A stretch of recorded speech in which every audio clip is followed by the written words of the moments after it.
Hello বন্ধুরা, welcome to my YouTube channel AB Android Bangla. চলে আসলাম আবার একটি নতুন ভিডিও নিয়ে। আজকের ভিডিওতে আমরা দেখাবো এই 12 ভোল্ট 10 অ্যাম্পিয়ার চার্জারের ভিতরে কি ধরনের পার্টস ব্যবহার করা হয়েছে। তো এটা আজকে আমরা সম্পূর্ণ খুলে দেখাবো যে এর ভিতর কি ধরনের কম্পোনেন্টগুলো ব্যবহার করা হয়েছে।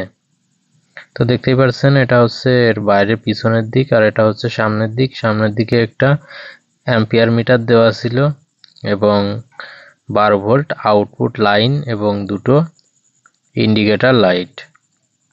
তো খোলার জন্য আমাদের এইখানে চাপ দিতে হবে, চাপ দিয়ে টান দিলেই এটা খুলে যাবে। তো দেখতেই পাচ্ছেন ফ্রন্ট সাইডের পার্টটা খুলে ফেললাম, এবার ব্যাক সাইডেরটাও আমরা সেম কায়দায় খুলে ফেলবো। তো দেখুন আমরা চাপ দিয়ে খুলে ফেললাম। তো দেখতেই পাচ্ছেন সার্কিটটা দেখা যাচ্ছে। তো এটা আমরা সম্পূর্ণ বের করে তারপরে দেখব যে কি ধরনের সার্কিটেতে ব্যবহার করা হয়েছে। তো দেখুন একটু টান দিয়ে বের করতে হবে।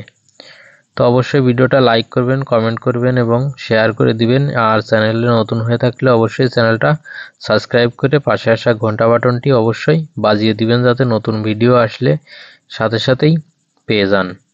তো আপনাদের জন্য এই কষ্ট করে চার্জারটা খুলে সার্কিটটা দেখানো। তো দেখতেই পাচ্ছেন সার্কিটটা এই যে বের হয়ে গেছে। একটা মাত্র চপার ব্যবহার করা হয়েছে। তো দেখতেই পাচ্ছেন এটা হচ্ছে ট্রান্সফরমার,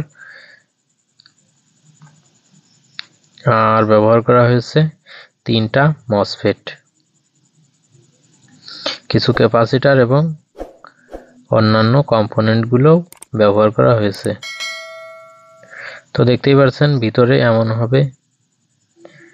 এই যে এটা হচ্ছে দেখতেই পাচ্ছেন এখানে ফ্যানের লাইন আর হচ্ছে অ্যাম্পিয়ার মিটারের লাইন, আর ওই সাইডে 12 ভোল্ট আউটপুটটা বের করা হয়েছে। তো এই যে দেখুন একটা মসফেট, এই একটা মসফেট,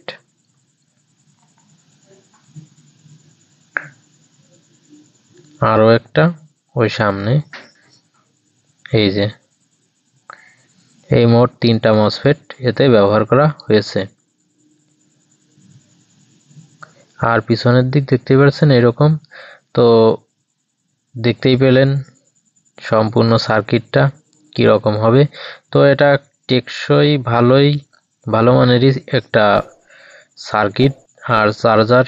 তো এটা দিয়ে আপনারা 30 অ্যাম্পিয়ার থেকে 200 অ্যাম্পিয়ার ব্যাটারি পর্যন্ত চার্জ দিতে পারবেন। তো ধন্যবাদ, দেখা হবে পরবর্তী